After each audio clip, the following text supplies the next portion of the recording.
Сайн байцгаана уу? За, та бүхэн Cozy Talk буюу Тухтай яриа гэсэн подкаста хүрэхэд бэлэн боллоо. Энэ подкастаараа бид нэр эрэгтэйчүүдийн эрүүл мэнд, эрэгтэйчүүдийн нөхөн өрчгөө, эрэгтэйчүүдийн гоо сайхан, эрэгтэйчүүдийн юу гэдгийг тэр болгоныг бүгдээрээ тухтайхан шиг ярих гэж бодож байгаа. Гэхдээ манай подкастын онцлог бол бид нэр мэрэгжлийн хүмүүсийг авчирч илүү нандин танд буруу ойлголттой байдаг болов уу гэсэн ойлголтуудыг засах мэрэгжлийн хүний мэдээллийг хүргэх зорилготой байгаа. За өнөөдрийн маань зочин арсны эмч, анагаах ухааны доктор, тэргүүлэх зэргийн эмч, алтан цол эмч маань хүрэлцээрсэн байна. Тэгээд бидний урилгыг хүлээж авсан танд маш их баярлалаа.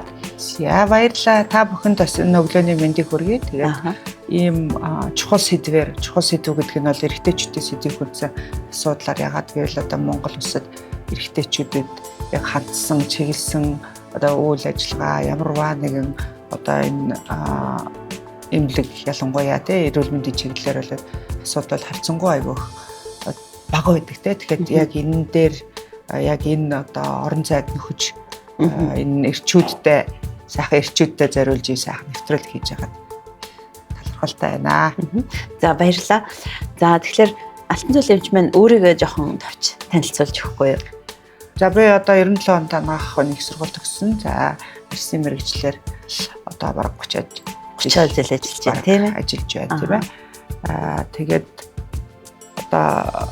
энэ хугацаанд бол хийсэн яасан ажиллаа гэхээр чи зөндөл юм байх байхаа тийм ээ. Тийм ер нь бол арс гоо заслын чиглэлээр мөн арсны эмч нарыг бэлтгэх сургалтын талаар маш олон зүйлүүдийг бол хийсэн байгаа тийм ээ. Анагаах ухааны их сургуулиас хэсэг багшилж исэн. Тэгээд бас ховийн эмнэлгүүдэд бас ажиллуулж байгаа. Арсны эмч нарын нийгэмлэгийн тэргүүнийг бас олон жил хийсэн гэж би бодож байна тийм. Тэгэхээр эмч маань даруухан тэрийг ярьсангүй за ойлголоо баярлалаа. За тэгэхээр хоёлаа өнөөдөр би эрэгтэйчүүдийн хувьд бас нэг эмзэг асуудлын бол ер нь арсны асуудал, үсний халцралтын асуудал гэдэг ер нь бол нэлээд онцлог юм болов. Эрэгтэйчүүдийн арс гоо сайхны талаар товчхон яриад үсний талаар илүү эрэгтэйчүүдийн үс илүү халцрах нь яагаад ямар шалтгаануудаас болдог вэ гэдэг юм уу энэ талаас нь хоёлаа ярилцъя гэж бодож байна. Тэгээд мэдээч хэрэг арсны гоо сайхан гэдэг эрчүүдийн гоо сайхан гэдэг асуудал бол ялгаагүй л нэг байх ёстой асуудал тийм ээ. Тэгэхээр эрчүүд маань гоо сайхандаа эмэгтэйчүүд чиг мэдээж хэрэг их анхаарал бүгд чигшүүлэгч төрхөөл, тоник төрхөөл, тос төрхөөл байдаггүй шүү дээ. Гэхдээ эрэгтэйчүүдийн хувьд арсаа хэрхэн арчилж байвал ер нь зүгээр идэм бол.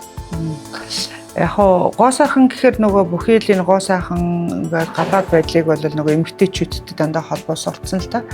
Тэгэхээр мэдээж хэрэг одоо бол юм хөгжиж байна, амьдралын чанар дээшилж байна тэрнтэй холбоотойгоор хинч вэ, эрч вэ, эмч вэ бүгдээрээ өөрийнхөө гадаад байдалтай арьсандаа тийм ээ өсөндөө илүү анхаарах нь бол мэдээ сүүлийн үед л ихсэж байгаа тийм ээ. Тэгэхээр энэ мэдээж хэрэг амьдралын чанар дээшилсэн тэгээ тэрнтэйгээ холбоотойгоор мэдээж хэрэг гадаад байдал гэдэг нь хэдий дотоод хүний хувь хүний өөрийнх нь чадал хүчээс хамаарахгүй ялгаатай юм шиг боловч энэ болохоор нөгөө өөртөө ихтэй байдал нийгэмд хүлээн зөвшөөрөгдөх тийм ээ бие зөв авч явж явах хүрээлэлд орчны хүрээлэлд хүлээн зөвшөөрдөг хэмжлэн олон юмд нэлээд нөлөөтэй юм шүү дээ.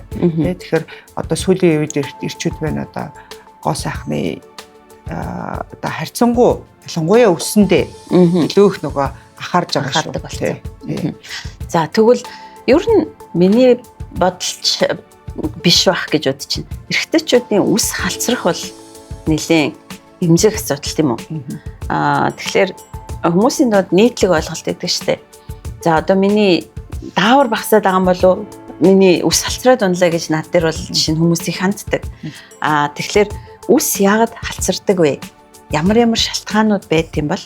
Тэгэхээр үс халцрал гэдэг нь эрэгтэйчүүдийн хамгийн эмзэг асуудал бэлгийн чадах миний бодож байгаагаар шүү бэлгийн чадах буурах нөгөө эмзэглэдэгтэй нөгөө энэ дүүцхүүц хэмжээний нөгөө өөрсдийнх нь сэтгэл санаанд нөлөөлдөг асуудлын нэг бол үсний халцрал байхаа гэж бодож байна тийм ээ.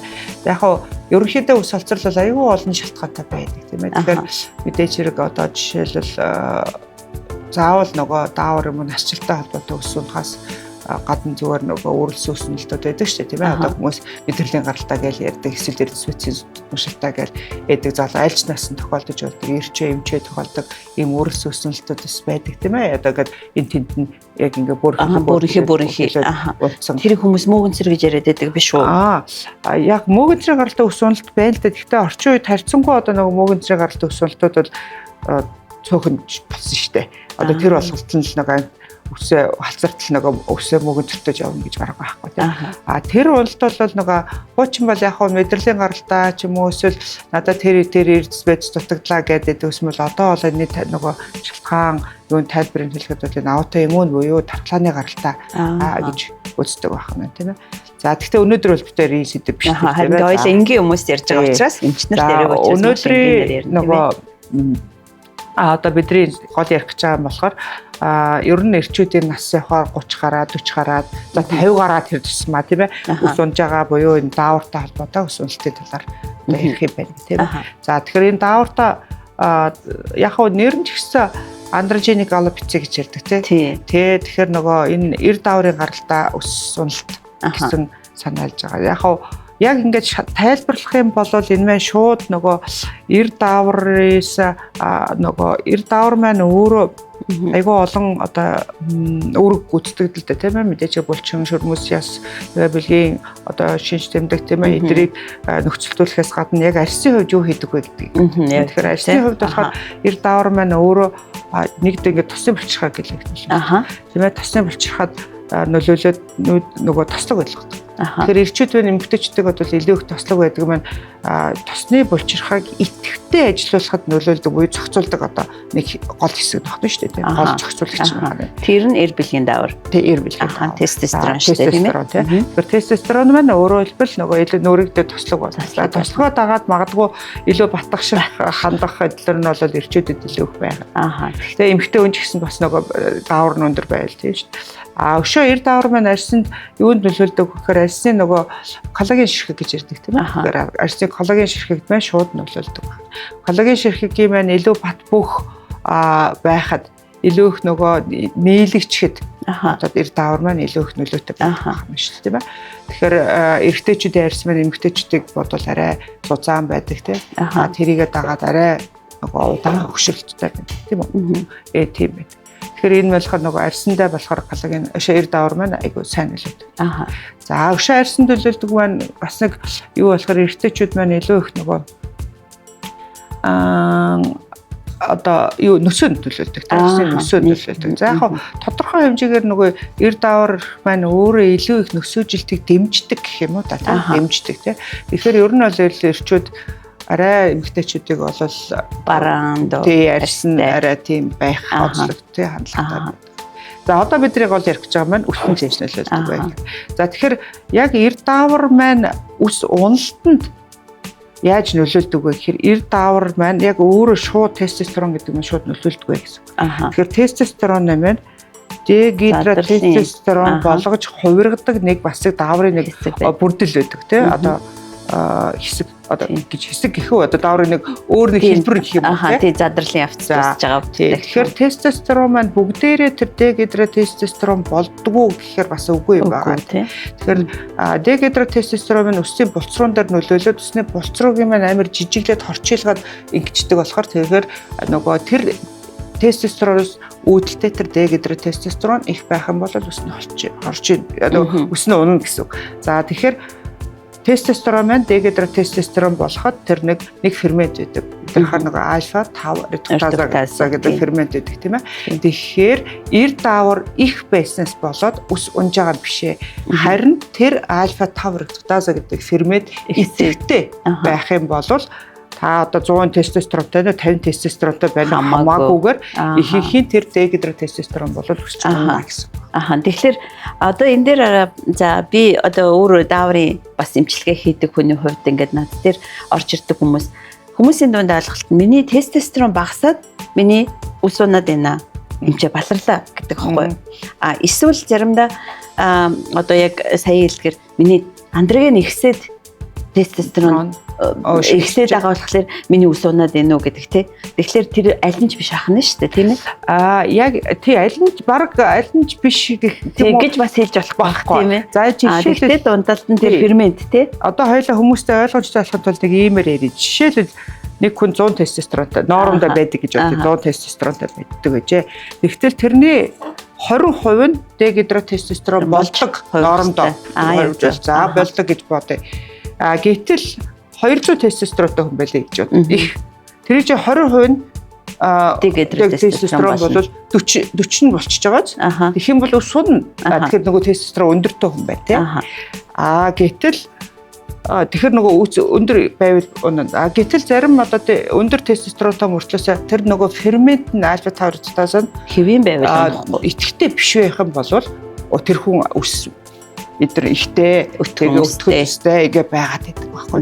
Гэтэл бага тестостеронтой хүний тэр жишээл 50 тестостеронтой байлаа гэж тийм 100 биш дээ 50 та байлаа гэж бодоход тэрний нөгөө 20 болно гэх юм бол 10 гэхээр тэр хүний өсөхгүй гэж тийм. Гэтэл 50 ч ихсэн тэрний одоо юу гэдэг 50% дегидротестостерон бол бас л унана. Тэгэхээр яг тестостероныхаа хэмжээсээ бас хэлж болохгүй нөгөө ферментээс энийхээ итгэжлээс хамаарат байхгүй.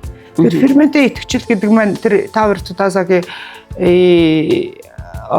итгэх нь болохоор үндэстэн болгон дээр ондоо байдаг. Одоо биднийг харахаар Европ ирчүүд Америк одоо Европын эрхтэйчүүд цагаан арснуудыг өснө ундаг тийм ингээд илүү халдсан байдаг эрт халдсан. Тэдний хувьд болохоор тестостерон нь болохоор нөгөө ерөнхийдөө бас гайгүй харьцангуй нийт үзэлээр өндөр мөртлөөс тэр хэмжээгээр нөгөө юу өндөр мэддэг.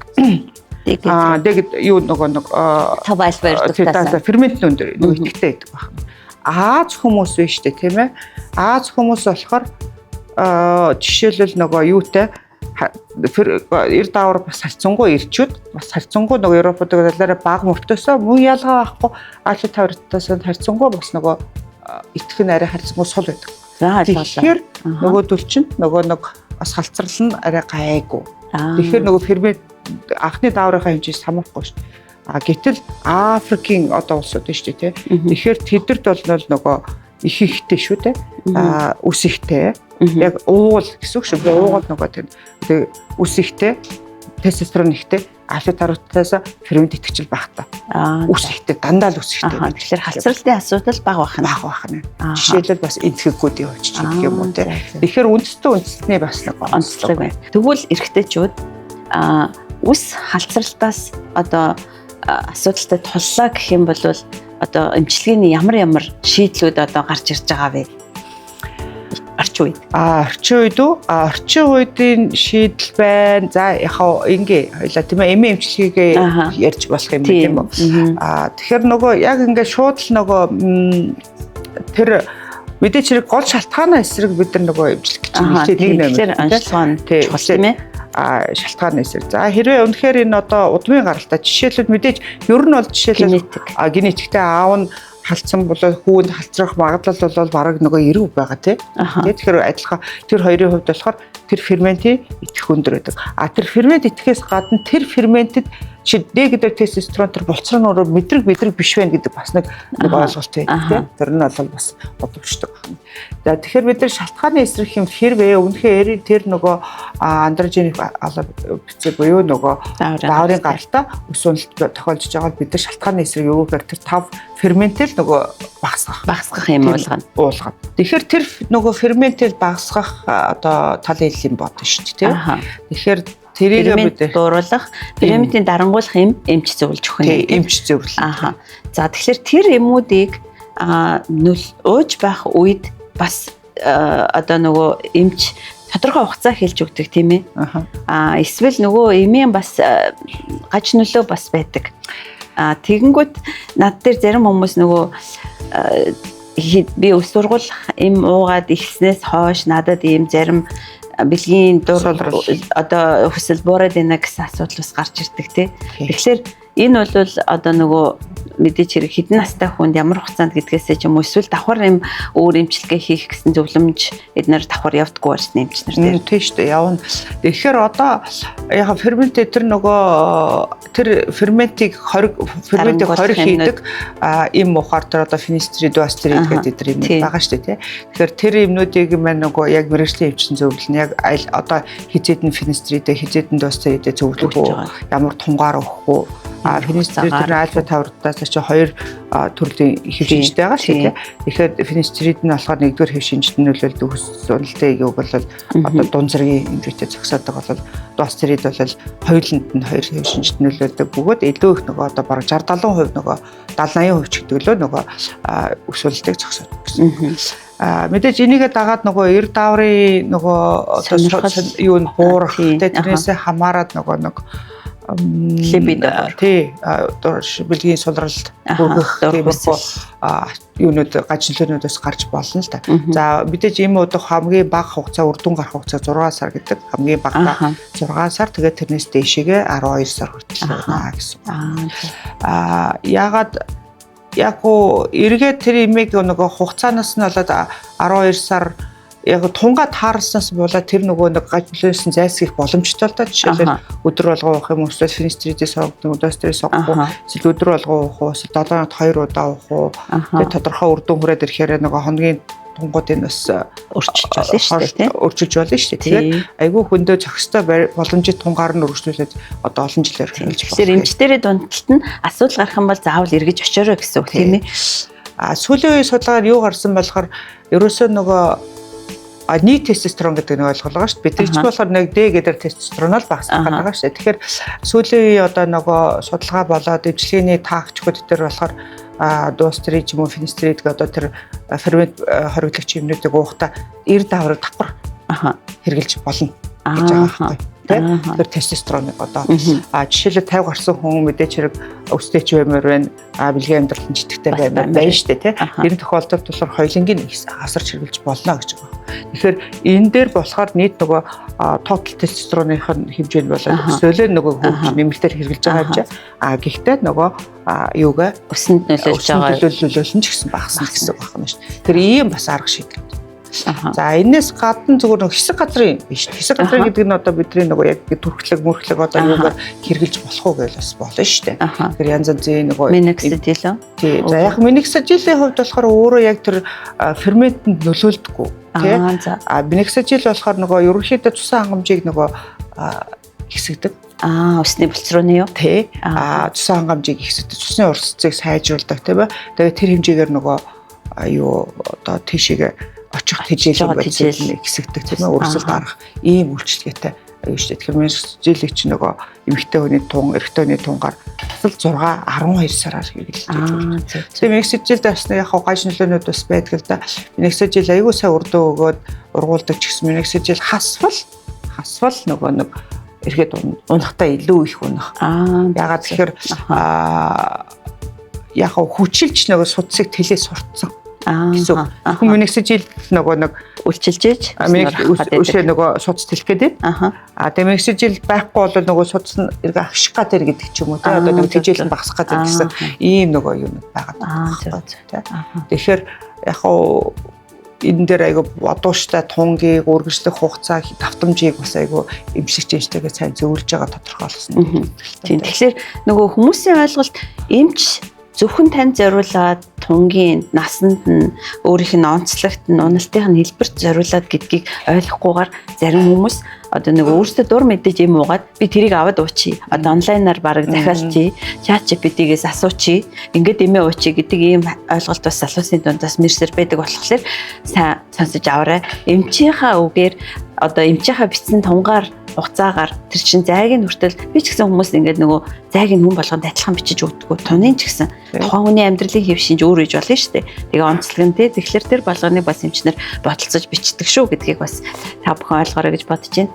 За тэгвэл хоёлаа хүмүүс үснийхээ уналтын эсрэг одоо үсийн шингэрлэлтийн эсрэг ямар хоолойнд хэрэглүүл зүгээр гэдэг юм бол за юу хараа Би бас зэрэг нэг энэ подкаст дээр жахаа билж байгаа зарим нэг юм гэдэг харж ялла л да. Тэгэхээр их сонирхолтой юмуд гарч ирсэн. За бидний яг мэддэг ш нөгөө халгаа гэдэг чинь. Халгаа ус уналтан дээр халгаад ихсэн чинь ер нь хэд тэр нөгөө одоо дуустрис финистрид гэдэг тэр фермент хоригдох юм гэдэг байгаа шүү дээ. Тэрүүнтэй адилхан яг тэр Айло тавртаас баг зэргийн хориглох үйлчлэгтэй юм байна. Бас тийм байна. Би ч гэсэн сонсож байгаа юм байна. Халгаа бид нар гэхдээ бол халгаа усруулдаг гэж мэдээд байгаа. Тийм үйлчлэгтэй тийм бай. За тэр халгаа тийм бай. Дээрээс нь халгаа өрсөлд орж байна. Судас тэлж байна. Дээрээс нь халгааны найрлаганд маш их хэмжээний одоо цинк төмөр селен байдаг юм байна. За тэгэхээр нөгөө бидэрт яг гол нөгөө өсвөлөхөд хэрэгтэй эрдэнэсүүд нь олоод нь бүгд байдаг юм байна гэсэн. Гэтэл дэлхий дээр хамгийн их тэр нөгөө одоо дуастридээс арга дөхөж очихгүйц хэмжээний ургамал байдаг юм байна л да. За яг тэр ургамал нь яг нөгөө нэг Америкийн өмнөд нутгуудаар өмнөд Америк тэгээд хойд Америк өмнөд нутгуудаар дулаахан газруудад нөгөө далдуумууд байдаг шээ тийм. Гэхдээ нэг өөр нэг юу байл. Нэг юм карлик буюу нөгөө жижиг одоо хэлбэрийн нэг том болдгоо 2-4 метр л болдог тийм байдаг юм байна. Тэгэхээр тэр болохоор маш хүчтэй тэр наашгүй тавртаас нөгөө болгоолтааш тэрийг төрүүлчихээ нөгөө томролтын үед хэрэглэдэг юм. За гэтэл нөгөө юу хэрэглэдэг юм бэ гэсэн чинь бидний гардаар байдаг гэдэг пампкин шүү дээ. Хулууны үрийг ерөөсөө ус уналтанд нөгөө тэр нь халгаанаас илүү их тэр нөгөө нэг сайр агуул селен агуул. Үгүй тав эрчтээс баг нөгөө дарангуулдаг юм. Тэгэхээр хүн эхлээд им уугаа тэг гаж нулаа гарах уу энэ тэр гэж нөгөө нэг ботхоос илүү хулууны ингээд үрийг хатаасан одоо би одоо нэг зөндөө зардаг шүү. Тий хатаас хулууны үргээл нөгөө зөндөө тий. Би бол таргандаа игээл идчих. Яа тэр чинь өрөөсөө нөгөө ус уналтанд ордоосоо одоо тэр нөгөө далдуумуудын дараах одоо чагсаалтаараа 2-т ордог гэж. Халгаа 4-т нь орж шүү. Тэгээ 3-т нь ногоон цайны ханд ордог юм биш. Тэгэхээр эдгээр маань өөрсдөө дандаа нөгөө нэг юм фермент хориглох нөгөө үйлчлэгтэй. Дагвар нөгөө ийм судас тэлхэлдэг. Тэгэхээр нөгөө тэрийг бол одоо хоолндоо юу хэрэглэх вэ? Эсвэл тэдрээ шавших ч юм уу угаах ч юм уу те одоо тэрийг тэгэхээр нөгөө халгааны шампунь бас сайн байгаад идэх чинь тий. Гэтэ халгааны нөгөө шампунь бол ерөнхийдөө тослог арьсанд илүү тохирдог шүү дээ. Яг хуурай арьсанд болохоор хуурайшуулаад. За яг эрчүүд бол тэртээ тэргүүл тослог байдаг юм дөө. За одоо чинь бас нөгөө өсний уналтанд тэгвэл саяын тэр микроэлементүүдийг бас давхар витамин эднэрээр хэрэглэх ёстой юу үгүй юу? Тий хамгийн витаминуудаас болохоор биочин болохоор нөгөө биочины тутамшилбыг төрлөө тий. Тэгээ биочины тутамшлаас ус одоо унж байгаа эсвэл биочин өөрөө ус ургах хатар нөгөө юу дээр явцыг илүү төрөсөж өгдөг. Тэгэхээр биочины хүмүүс бол уудаг илүү их тарьдаг. Одоо Монголд бол Японы биочины зөндөл орчсон тарьдаг амархан их сайн оруулдаг. Тэгэхээр манай үзэгчид биотин гэдэг үгийг мэдэхгүй байж магадгүй биотин гэж юу юм бэ? Биочин гэдэг маань өөрөө Б-ийн төрлийн витамин тийм ээ. B7 тийм ээ. За тэгэхээр энэ витамин маань өөрөө өсний нөгөө нэг одоо ургалтанд хамгийн чухал нөлөөтэй нөгөө витаминуудын нэг байна шүү дээ тийм ээ. Тэгэхээр биочин тийм ээ. D витамин, С витамин, Е витамин. Эдгээр нь болохоор нөгөө ус уналтанд аюулгүй нөлөөтэй. Тэгэхээр ус унжихад бол тэр витаминуудаа хэрэглээ гэдэг нэмж. Тэгэхээр түрүүний өсний эмчилгээнд дээр басны хоёлаа дутуу орхичихшгүй бол нөгөө шууд л нөгөө шалтгааны эсрэг эмчилгээгээд яриад байсан л та тийм ээ. Одоо тэр финистрид, дуастрид гэл нөгөө эсвэл тэр ингээд тэр ферментийг хоригддаг юмнуудыг тухай ярьж исэн боловч энэ шалтгааны эсрэг. Нөгөө талдаа бид нар өсийг бас ургуулах хэрэгтэй үстэй. Тийм ээ өсийг ургуулах нэгэн шалтгааны одоо шалтгааны одоо зогсоосоо гадна одоо шалтгаан байхгүй болсон чи өөрөө аяанда ургахгүй бас дэмжих хэрэгтэй байгаа шүү. Тэгэхээр энэ дэмжих юмнууд гэдэг маань өс ургуулахад дэмжих гэдэг нь болохоор ферментүүд эрдэсүүд уургууд ордог тийм. За тэгэхээр тэрэн дээр болохоор нөгөө эмчээс тэр зөвлөгөө аваад ямар төрлийн витаминыг яаж тунгаар хэрэглэх үү гэдэг тийм ээ. Уургнууд эрдэсүүдийг юу хэрэглэх үү? Тэгээд уурга яаж авах уу гэдэг. Ууж болно, төрхөж болно ийм гэж.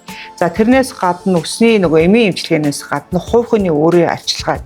За ус унж байгаа эрчүүд бол гац эрчүүд бүх хүмүүс ямар алдаа гаргадаг вэ гэхээр өсөндөө хүрхээ ичдэг. За. Яг нөгөө ус унахаар нөгөө ингээд их угаахаа болчихно.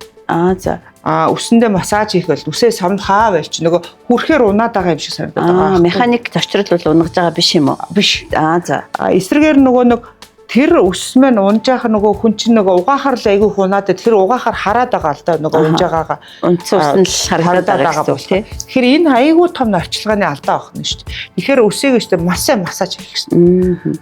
Массаж хийж одоо нөгөө массажны нөгөө нэг юм самаар ингээд самнаад тий. Массажны самаар ингээд самхаар энэ ус маань өөрөө нөгөө өсний одоо хуухан дээр байдаг тэр нөгөө мэдрэлийн төгсгөлүүд тэр булцуун дээр очиж мэдрэлийн төгсгөлүүдийг сайн чичээж өгдөг. Тэр мэдрэлийн нөгөө тохоо ирнэ гэдэг маань өөрөө тэнцээ нөгөө ургачээ гэдэг сигналыг өгч идэг. Сангамжийг сайжилдаг. Тэгэхээр сайн угаахгүй нөгөө тослог үстэйгээ яваад тэнцээ улуун тослог болоод илүү нөгөө өрсөл үсэл ням бактери үржээл ингээд явах ийм нөгөө нэг нөхцөлийг бүрдүүлээд эрүүл ахуй талаас тий. Тэгэхээр нэгэнд унахаар шийдсэн. Одоо яхав тэрэн дээр нөгөө юу хөр ус маань өөр ургалтын 3 нөгөө ийм төлөвлөдөд шүү дээ. Анаген, катаген, телаген гэж. За яхав тэрийг одоо яхав тэгэхээр ус нэгэнд унахаар шийдэд буцруунаасаа салцсан үедээ тэгсэн мөртөөс хуухан дээр байж идэг ийм үе шат байна шүү дээ. Энэ үе шат дээр болохоор ямар ч эмчилгээ хийсэн ус маань унана. За одоо нөгөө аягүй сайн нөгөө ус уналтайс. Тэгэхээр ийм ч хүмүүс ингэж тахна шүү дээ. Би энэ эмийг уулаа, ийм юм дүрхлээ тэгсэн чинь өсмэн стил 2-3 сар унаад байна. Унаа. Ягаад гэвэл эхлээд тэр нөгөө эмчилгээ эхлэхээс өмнө тэр булцруунаасаа салцсан нөгөө өснөж чинь өчтөр рүү унана. Нөгөө их баг унана. Тэд нар унаад бид нар гол нь шинээр ургуулах гэж байна. Дээрээс нь ахиж унахаас сэргийлж байна гэсэн. Энийг ойлгох хэрэгтэй байна. Тэгэхээр бол массаж хийх, үсэндээ хүрэх одоо ийм одоо угаах эдэр бол зайлшгүй ажиллагааны хэсэг байна шүү дээ. За тэгээд бид нар түрүү ярьсан тийм ээ ер нь бол эмчийн талаас бид нар яг зохистой эмээ зөвлөн нөгөө миноксид хийлээ зөвлөн тэгээд витаминуудын эрдэсүүдээ ямар дунгаараа зөвлөн хуухан өөрөө ямар арчилгаан дээр хийх хэрэгтэй вэ гэхэд за түрүүний нөгөө одоо шууд л нөгөө эрчүүдийн хувьд болохоор тэр ийм ухаар бэлгийн сулрал ч юм уу дөхүүлээд байна хүргээд байдаг гэдэг юмнаас их айж байгаа болоод зүгээр одоо шингэрж байгаа эрчүүдээ ямар зөвлөөр хаа түрүүний хэлжсэн халгаагаар усаа угааж болж байна. Тэр нөгөө юу гэдэг лээ нөгөө пампкны үрийг те хулууны үрийг аваад гэж тэр аягүй нөлөөтэй гэдэг. Иймэрхүү өөрөөсөө нөгөө нэг юм ахуйн өдөр тутмынхаа өсөндөө массаж хийх иймэрхүү нөгөө юмнууд арчилгаанууд байж хийж яах юм биш. Тэгээд гол нь шантарч болохгүй мэн. Гол нь энэ чинь нөгөө үр дүн удаан гарч ирдэг учраас 6 сар тэрнээс дээшээ гэж тий. Түүнээс биш нэг 14 нэг уучаа ямар ч үр дүнгүй юм бэ гэж тийм болохгүй шүү дээ. Яг тэгэхээр угаасаа усны цикл ч угаасаа тийм удаан байдаг үстэй тий. Тий усны цикл нь өөрөө тийм удаан байдаг болохоор үр дүнгээ гартлаа. Тэгээд хүмүүсийн яхаа бодож байгаагаар нөгөө энэ удаан хугацааны эмчилгээ арчилгаанд илүү хүмүүс нөгөө жоох хойр хандаад байхгүй. Илүү эд шидэх хүсээд байна. Одоо нэг л нэг юм хэрэглэвэл тэгээд шууд өстэй орч. Ганцхан тийм эд шидэдэг өс суулгуулах ч гэх юм уу. Тэгэхдээ өс суулгуулсан өс ч гэсэн нөгөө осол арчилгаа байхгүй бол унаа шүү дээ. Шалтгаан байгаа юм чинь. Тэгэхээр тэгвэл над чи их төвхтэй юм байна. Яах ингэ хайж. За уучлаарай тэгвэл халцрах гэдэг цор ганц л зам байна тий. Ер нь бол арьсыг бодвол ус илүү хэцүүлтэй өсвөл нөө бурхны хэлэг гэж би хэлдэг хүмүүстэй хөвчтэй. Арьсыг бол бас яаж хийж яагаад одоо арчилж болж янз янз татчих болж тий гэхэд хүсийг бол үнэндээ яачж болохгүй болохоор мөнхийн л арчилгаа гэдгийг бол үсэд хүн яг шүтчгээ хандах хэрэгтэй. Бид нар өглөө оройд өдөрт хэдэн удаа шүдэ угаагаад энэ нэрүүл байна гэдэг ямар ч хэсэг хүмүүс ойлгоцсон байдаг. Үсийг мөн ялгаа авахгүй бид нар зөвхөн угаахаас гадна энэ маань одоо ингээд настай холбоотой юм өөрчлөлт гарч байгаа учраас бид нар энэ өсөндөө зориулсан витаминууд, эмнүүд хэрэглэхтэй хоол ундаа их ёстой юм болтой гэдэг энэ бол чухал хэсэг гэдэг байна. Тэгэхээр нэг үсээ сайн самнана гэдэг чинь үсээ массажлж байгаа л гэсэн үг шүү дээ тийм. Тэгэхээр үсээ ерөөсөө хүмүүс зүгээр ингээд нэг хэлбэрт оруулаад самнахыгаа самнах гэдэг бүр зориулаад ингээд самнах юм байдаг шүү дээ тийм. Массажны самнаар бүр ингээд бүр 5 минут өглөөрөө энэ бол айгүй чухал. За ойлголоо. Сая ичэд байдаг гэдээ ярьчлаа шүү дээ. Ичэд байдгүй биш байдаг юм байна. Үс шилжүүлнээс олгодог. За тэгэхээр би одоо найзуудаас үс шилжүүлнээс олголсон хүмүүсийг мэднэ л дээ. Зарим нь ингээд маш амархан буцаад 2 жилийн дараа 3 жилийн дараа буцаад үс нь шингэрсэн байх юм. Зарим нь бол дажгүй байх юм. Тэгэхээр энэ арчилгаатай бас хамааралтай байна тий. Гэхдээ ер нь бол энэ үс шилжүүлнээс олгох хэмжлэгийн талаар бас нэгэнд манай эрчүүдэд зөвлөгөө өгөөч. Ер нь бол ус шилжүүлэн суулгах энэ юу чинь Монголд одоо аягүй сайн хөгжөөд маш олон эмнэлгүүдээр маш амжилттай хийдэг. Нэг үе бодоод амжилттай хийж байгаа шүү дээ. Тэгэхээр одоо бол хүн болгол нөгөө заавал гадагшаа явж хийлгэн шаардлагагүйгээр одоо нөгөө хийлэх боломжтой болсон үе байгаа байхгүй. Тэгэхээр ирж эмчээ ер нь бол яхаа ирчүүд илүү их нөгөө энэ үйлчлэгийг авдаг та. Тэгэхээр ус шилжүүлэн суулгах маань мэдээж хэрэг амжилттай болох нь юунаас их хамаардаг вэ гэхээр нэг талдаа эмнэлэг эмчийн ур чадраас хамаарна тийм ээ. Яг ямар одоо хэрэг мэрэгсэн байна. Тэрэндээ хэрэгжилж байгаа нөгөө багш тоног төхөөрөмж илэр байна тийм. Нөгөө талаасаа илүү их нөгөө талаасаа хүнээс хамаарч. За найз нөхд чинь зарим нь 2-3 техникээр игээ халтарч байна. Мэдээж хэрэг тэр хүний нөгөө нэг ахаад тэдний ус шилжүүлэн суулгахтаа юу бодож байгаа гэхээр за би ингээ өстэй олчлаа явж ингээд энийгээ дасан туршин гэж хүлээж аваад болоо гэдэг юм дээр тэгвэл тэгээ арчлахгүй. Нөгөө ахаад л нөгөө ферментний өндөр идэвхтэй байвал шилжүүлэн суулгасан ч гэсэн тэр нөгөө усыг ургаадаг тэр фермент чи идэвхтэй байх юм бол яана шүү. Тэгэхээр тэрэн дээрээ нөгөө нэг ферментийг бууруулах одоо эмчилгээнүүд юу хийж байна тий ингээ зөвлөж. Нөгөө талдаа зарим нь болохоор яг тэрийг нөгөө эмчийнхаа зааврыг дагаа бүрдөөд яваад ингээд өөрийнхөө энийг хайрлаад нандинаас суулгах бол хурдтай авах цагаар байж. Гэхдээ ус уналт гэдэг маань жил ирэх тусам явагддаг яаж ч болохгүй, зогсоож болохгүй энэ процесс юм шүү. Тэгэхээр энийг бид нар одоо удаашруулахын тулд яг тодорхой нөгөө он жил цаг хугацаа наснасаа хамаарал бид нар нөгөө энэ арга хэмжээнд тасан туршид авч явна л гэдгийг л нэг номерт нь ухамсарлах хэрэгтэй. Шилжүүлсэн ч шилжүүлээгүй ч байсан тийм. Тэгээд тэгжээж л нэг үстэйгэл нэг вали болохоо өмнө хэд үстэйгэл үлдэн шүү дээ тийм. Гэтэ үстэй байхад бол их хүн илүү залуу харагддаг шүү дээ ирчүүд. За тэгвэл одоо хүмүүс ялангуяа хорц уршлын талаар бид нар зөв амьдрах одоо жишээ нь архи тамхины хэрэглээг багасгая гэдэг. Тамхины нөлөө архины нөлөө арьсанд байдгүй. Бас одоо жишээ нь эрэгтэйчүүдийн бас нэг онцлог нь дааврын нөлөөгөөр эрэгтэй хүний онцлогоос болоод арьсны тослогийн булчирхай илүү их байдаг. Тэгээд тослог одоо болоод батга их гардаг гэдэг. Бас мөн арьсны нөхс өв нь илүү том байх асуудал эрэгтэйчүүдэд илүү олон байдгүй. Тийм, сая гэхдээ асууж явтал өөрөө тайлбарлаад авчих юм шүү дээ. Тийм мэдээж хэрэг түрүү хэлсэн шүү дээ. Тэгээ даавар эр даавар гэдэг маань тосны булчирхайд илүү идэвхжүүлээд нүүр тослог. Тослог байна гэдэг чинь нөхшил тэгтэл байна гэсэн. Тийм ээ. Тосны булчирхайнууд чинь том гэхээр тэрийг амсар хэсгүүд нь эм нөх бай. Тэгэхээр эрэгтэйчүүдийн арьс эмэгтэйчүүдийнхээс ялгаатай нь гэвэл нөгөө илүү тослог буюу нөхшилтгтэй. За энэ асуудлыг яаж шийдэх вэ гэдэг асуулт тийм ээ. Энэ тэртээ тэргүй физиологийн онцлог болохоор уучлаараа бид нөгөө та дааврал бууруулахгүй бол тослог чинь буурахгүй. Тэгэхээр дааврын болгож болохгүй шүү дээ. Болохгүй шүү дээ тий. Нүхтэй явж байхаа даавар багтаа явах юм уу гэвэл нүхтэй явж ийл гэж л сонголтууд дээр хүрнэ шүү дээ тий. Тий. Тэгэхээр энэ өөрөө тэр нөгөө нөхшилттэй арьсыг энэ маань тухайн юуны миний нөгөө онцлог гэдгийг бас одоо эр хүний онцлог гэдгийг бас хүлээн зөвшөөрөх хэрэгтэй. Гэглээгээд нөгөө амар нөгөө ард зайлгаад яваад байж бас болохгүй л дээ. Тэгэхээр мэдээж орчин үед одоо зөндөө олон нөгөө арьс арчилгааны зөвлөлт бүтээгдэхүүнүүд тэгээд үйлчлэгээнүүд эмчилгээнүүд гарсан шүү дээ тий. Тэгэхээр нөгөө одоо жишээлбэл яг хөө мэдээж хэрэг нөхшилттэй байлаа гэж тэр нь ингээ батгашаад эсвэл хар утга болоод цагаан янз янзын батга болоод өрсөлдөлтэй болоод ингээд байл мэдээж яг нэмээ ижлэх хэрэгтэй болно гэсэн үг.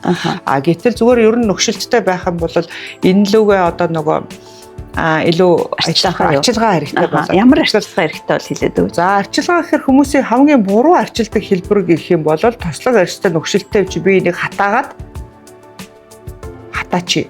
Өөрөөр хэлбэл нүүрний тэр нөгөө тослогийг бууруулах гэж нөгөө спирттэй одоо бүтээгдэхүүнээр одоо өөрний арчилгаа нөхийг агшаах гэдэг. Тэгэхээр спиртэнд бол нөгөө одоо спирттэй бүтээгдэхүүнээр шүү дээ тий. Атаада бүтээгдэхүүнээр спиртэн суурьтай гэсэн үг. Спиртэн суурьтай бүтээгдэхүүнээр нүүрээ цэвэрлэе. Тэгэхээр арьсны байдал илүү дорддог мэдээж тослог болол багассан ч ихсэн гадаргуугийн тос багассан ч ихсэн тийм ээ багассан. Тэгэхээр энийг болохоор нөгөө одоо орчин үед бол илүү хамгийн амархан шийдэл нь бол за би нэг тийм тос түрхэхээр нүс чинь агшна гэж хэлж чадахгүй үндэ. Яг тэрийг бас яг практик дээр хүлээн зөвшөөрч чадахгүй. Энэ жил одоо арьсан хийж байгаа юм.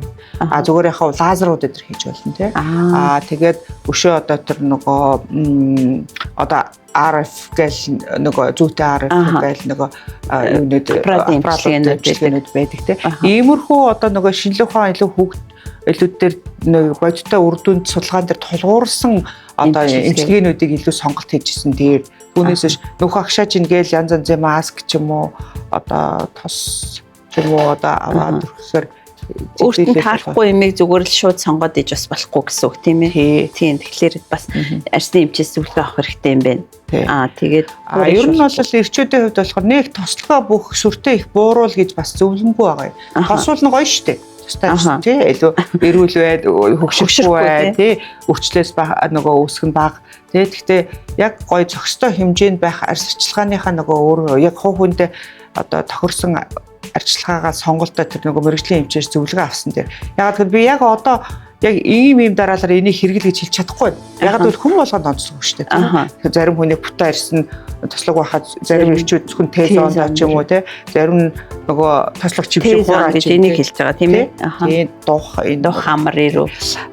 Зарим хүнийх болохоор тослог чившиг нөгөө эмзэгч юм шиг ийм арьсны нөгөө ажлын онцлог гадаа нөхцөлтэй тэгээд өөрийнхөө арчилгааны байдлаас болоод янз янз болсон байдаг. Тамхинаас болоод арьсны нөх яа юм бол за яг тамхинаас биш үү тийм ээ би шууд одоо тамхинаас болоод нөх томорно гисэн шууд шинжилгээ ухааны юм мэдхгүй нөө төлөөлөл байхгүй. За тэгэхээр энэ тамхиг дэмжиж байгаа юм биш үү? Яг нь тамхинд болохоор нөгөө юу байдаг вэ гэхээр тамхины тийм ээ тамхинд дэвшээ тийм ээ өөрөө тамхин өөрөө витамин С витамин С одоо эсвэл нөлөөлтөд юм уу да одоо ингэ ярихаар витамин С-ийн хэмжээг хамгийн их буруулдаг байхгүй. Ерөөсөө хүний. Тэгэхээр тамхит маань витамин С харин юунд хэрэгтэй вэ гэхээр арьсны коллагены нийлэгчлэлт шүү. Тэр утгаараа тэгвэл нөлөөлөх юм байна. Тэгэхээр нөгөө ер нь бол тамхины одоо гол нөлөө бид нар мэдээж чинь никотин хортой тэгэл зуршил болгож судас агшаа гэхээс гадна яг бодисын солилцоонд төлөрсөн нэг нэмэрт витамин С-ийн хэмжээг багасгадаг. Тэгэхээр энэ нь арьсны нөгөө нийлэгжилтийг багасгана л. Коллагенд нөлөөлж чинь. Коллаген гэдэг маань уурэг тийм ээ. Тийм коллаген гэдэг нь арьсыг чанга байлгадаг уурэг тийм. Тэгэхээр тэр уургийг одоо нийлэгждэг нь витамин С тэр витамин С-г тамхи бууруулчихдаг юм байна. Дээрээс нөгөө тамхи чинь өөрөө антиоксидантууд гэж ярьдаг шүү дээ. Тэднийг одоо витамин С дээрс ялгаах. Тэдний маань өөрсдөө нөгөө юуг нийлэгжилтийг айгу удаашруулж яадаг. Өөрөө чөлөөт радикалыг их бий болгож яадаг. Тийм тэгэхээр нөгөө яг энэ дээр би жоохон тайлбар хэлэхээр чөлөөт радикал гэдэг маань одоо бодисын солилцооны явцад үүсдэг бие махбодод хэрэггүй бодисууд. Тийм тэгэхээр тэрийг одоо нөгөө бид нар аль болохоор бага байлгахын тулд хоол хүнсэндээ чөлөөт радикал одоо багасгадаг хүнсийг хэрэглээ антиоксидант буюу гэсэн ийм хоол хүнсийг ярьж байгаа. Түрүүний хэлсэн нөгөө шууд нөлөө гэдэг нь болохоор тамхины утаа энэ лөө хүмүүсийн ярьж байгаа тамхи татахаар утаанд ороод эсвэл тамхины утаанд байдаг юм нь хар утга болж үүсэж гэдэг юм уу тэгж нөлөөлдгөө шүү. Энэ дам тэгэж нөгөө цаад бодисын солилцоонд нөлөөлж л үүсдэг гэсэн санаа хэлчихсэн шүү. За ойлголоо баярлалаа. За тэгвэл архины нөлөө арьсанд байдгүй. Байлгүй. За ямар байд юм бэ? Тэрийг тэгэхээр мэрэгжлийн үнээр айгуу гоё тайлбарлаад байна. Мэдээж хэрэг арх ууж байгаа хог уудгүй хүмүүсээ царай зүс яварч идэг ясрын ялгаалаа шүү дээ. За тэгвэл яг арьстайгаа холбоотой ингээд яхаа хэлэхээр нөгөө за жишээлбэл арьс маань өөрөө арх уудаг хүмүүс маань улаан амартай байдаг. За тийм үү? Тийм тий. За тэгэхээр улаан хамаартай байх ямар нөхцөл үүсэж байгаа гэхээр арьс маань ходоодны хүчлэг байдлыг ихсгдэг.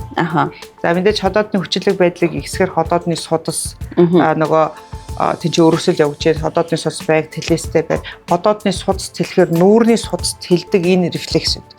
Энэ болохоор хүн болгонд байдаг. Гэхдээ энэ рефлекс нь зарим үед илүү тод илэрдэг, зарим бага илэрдэг. Бид нар халуун ногоотой хоол идэхээр улаадгүй. Их бага хэмжээгээр улаа тий. Тэрүүнтэй адилхан арх маань байнг ингээ хэрэгжилж байгаа тохиолдолд ходоодын судас тэлэхэд нүүрний судас тэлэх, хамрын судас өргөсөх. Тэгээд улаадаг. Тий. Тэгэхээр нөгөө хүмүүс зүгээр яг архиудын архиудгүй мөртлөө тийм бас өвчин байдаг байгаа шиг буюу ойлгож болохгүй тийм ээ. Би тий ягаан батга буюу хөтэй хүмүүс бол хамар нь бол ахаар би архиудын хүн шиг улаан амартай ингээд эмзэглэдэг шүү дээ. Тэгэхээр яг уудгүй хүмүүсийг тэгдэг. Гэхдээ уудаг хүмүүсийг бүр их тэгнэ гэсэн санаа байна. За мэдээж хэрэг архичийн өөрөө хортоо нөгөө бидний талхлаг сулруулна. Ойрн модод ирэхээр ингээл ихээр бүхий л нөгөө арсын нийлж архийг талхлаа сулрахтай тэгээд стрессийн кортизолын дас хэмжээг ихсэж яадаг тийм ээ. Тэр тохиолдолд тэгэхээр энэ мань өөр арсын нөгөө коллаген нэмэгдэлтэй гэсэн удаа шүүж байна. Арх PO2-ийн ялгаа байна уу? Арсанд. Яг мэдээж градусын үед бол асар ялгаатай байх л да. Градус 1.5 нэг нь одоо Тэгэхдээ яг тухайн үндэстний өөрсдийнхөө соёлоос нь харахад одоо жишээл Европын улсууд дандаа л нөгөө PU бол цайны орон дэлгэрүүлж байгаа. Илүү ашигтай ч гэж үзээд байдаг. Тэгэхээр нөгөө хэтрүүлэн зохистой хэрэглээ гэдэг нь чухал юм биш үү? Зохистой хэрэглээ. Тийм манайхан ч ингээд зохистой хэрэглээ гэдэг чинь хүний илэгний хоргоожуулж чадах хэмжээг хэлж байгаа. Гэтэл тэрнээс бүр хэд давсан бүр даблч биш те бүр 3 4 5 дахин ихээр хэрэглээд байгаа болохоор илэг маань хоргоожуулж бас чадахгүй болохоор эргээ зөндөө олон хортой сүрхэгнэл гардаг. Тэгэхээр бүх юм хортой тэгээд нөгөө зохистой хэмжээнд л бүх юм ашигтай шүү дээ. Яг ч ихсэн жоохоо хэмжээтэй бол гоё шүү дээ. Тэгэхээр давхруулсан хэрэглээ те.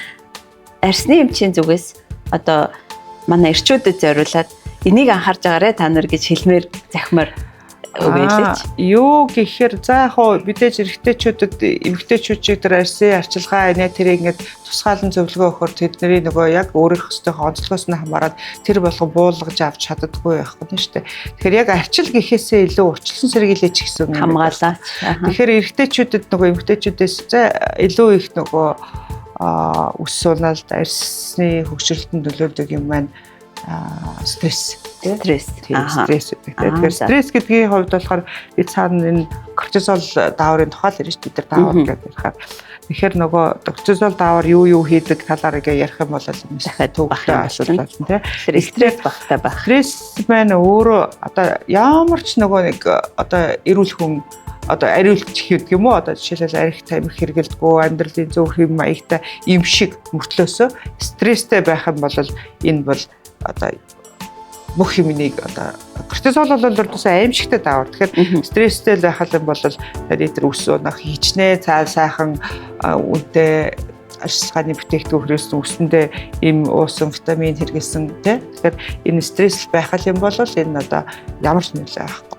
Гэтэл стрессгүйгээр хүн ингээд жаргаж одоо уух тийм одоо жоохноор тийм жаргаж одоо магадгүй босод юмд хандаж байвал өдөөсөө хүн тэгэл арсанч биенч өсөнч сайхан байх л. За арсан дээр бас нэг хамгаалах юм гэсэн дээр эрэгтэйчүүд ер нь нарны тосыг түрхэж явах ёстой юу? Энэ талаар тэгэхээр энийг гоё хэлээ. Тэгэхээр нөгөө ер нь арсыг гадаад төрчөөс хөшөөлдөг юм бол нэг нэмэрт нарны нөгөө юу шиг туяа. Тэгэхээр нарны туяа маань тэрүүний ярьжсэн тэр коллаген ширхгүүдийн хоорондоо холбоос ингээд суллаад идэг. Тэгэхээр тэр суллахаар нөгөө коллаген ширхэг маань илүү нөгөө уян биш болоод тийм илүү хэврэг болоод сунамтгай болоод ингэж үрчлээсээ биелдэг. Мэдээж бид нар нөгөө одоо гадаа ажилладаг хүмүүс одоо зүгээр дотор ажилладаг хүмүүсийг бодвол илүү арсны үрчлээ ихтэй байдаг шүү дээ. Тэгэхээр энэ нарны туяа айгүй чухал. За одоо орчин үед нөгөө залуучууд маань ялгаа авахгүй гадаа ажиллах нөгөө тохиолдсон харьцангуй бага. Гэхдээ л нөгөө бас нарны тос заавал хэрэглэнэ. Дээрээс нь одоо орчин үед нарны тоснууд маань ийм дэлгэцийн нөгөө хамгаалалттай одоо гэрлийн хамгаалт гэсэн. Тий, blue protector гэдэг юм нэмэгдээд гэсэн. Өөрөөр хэлбэл бид нар одоо энэ нөгөө бичлэг хийж байгаа залуучууд ч гэсэн өдөржин л ажлын онцлогоос хамаарат нөгөө энэ гэрэлтэй хурц гэрлийн дор байж шít. Энэ гэрлүүдээс хамгаалдаг тэр нөгөө давхар одоо тийм найрлагатай тоснууд үйлдвэрлэгдээд ирсэн. За ойлгосноо. Тэрийг бол заавал би одоо гадаа гарахгүй юм чи өдөржин оффистаа суух юм чинь гэж бодоод дөрөхгүй байж болохгүй байна шүү дээ. Тэгэхээр одоо бид нар ч гэсэн тий одоо бид нар гар уулзах компьютер энэ одоо гэрлийн хэрэглэж айгүй их болсон. Бараг нараас их болсон учраас маш их баярлалаа эргэжтэйчүүдийн өмнөөс айгүй гоё үдэ зөвлөгөө байлаа. Тий. За тэгээ өнөөдрийн маань подкастэнд хүрэлцэн ирж үнэтэй цагаа зарцуулан зөвлөгөө өгсөн Алтан цул эмчтэй баярлалаа. Тэгээ цаашдынх нь ажил үйлсэд амжилт хүсье. За баярлалаа. Та бүхний ажилд ч гэсэн амжилт хүсье. За